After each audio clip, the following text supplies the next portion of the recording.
Hello, welcome to the February market wrap for MVP auctions. A really good, solid start to 2024, and I think we're all kind of excited to see what this year holds. We cleared 79% of properties that went to auction, which is an incredible start, certainly. And within that statistic, I think it's quite interesting to look at what percentage sold over their initial reserve. And two-thirds of the properties that sold above those initial expectations. For me, that's a good gauge of how closely aligned vendors and buyers are in relation to expectation and value in the marketplace. So that's a good position to be in at the start of any year.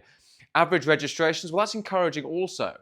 4.7 is what we averaged for March. If we look at what we were doing for the last quarter, it was just over the 3 mark. That means to say that we've got more buyers registering at auction, and actually the active registrations, those buyers who registered who then bid, was also higher than it was at the end of the quarter last year. For me, these are all reasons to be slightly encouraged as to where we're tracking for the rest of the year.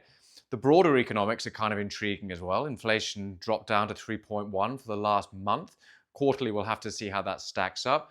So the banks are starting to talk about potentially having interest rates towards the end of the year.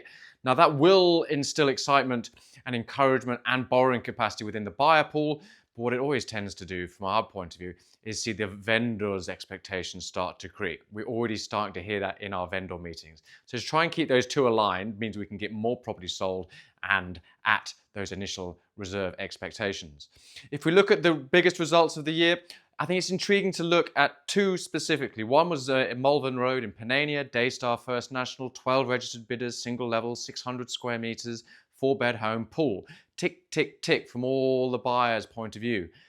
12 regos meant that we actually ended up 16% above the initial reserve expectations. Granted, reserve was set at a very competitive figure and very much in line with the guide. But it doesn't necessarily take 12 registrations to achieve those big results. We like auction because it gives you a possibility of a premium result. An auction we did last night on the 29th of Feb, that's the first time we've done one on that date, only 4 registered bidders, but all 4 competing, and a property that sold just under 13% above those initial expectations. What it shows to me is you don't need a volume of registered bidders, you just need emotionally attached, ready to compete buyers. And that was again a superb result.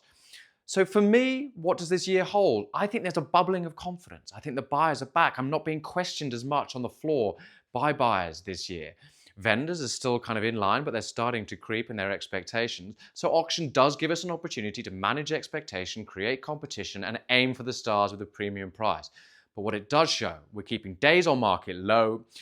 80% are selling before or at your auction. So auction clearly works.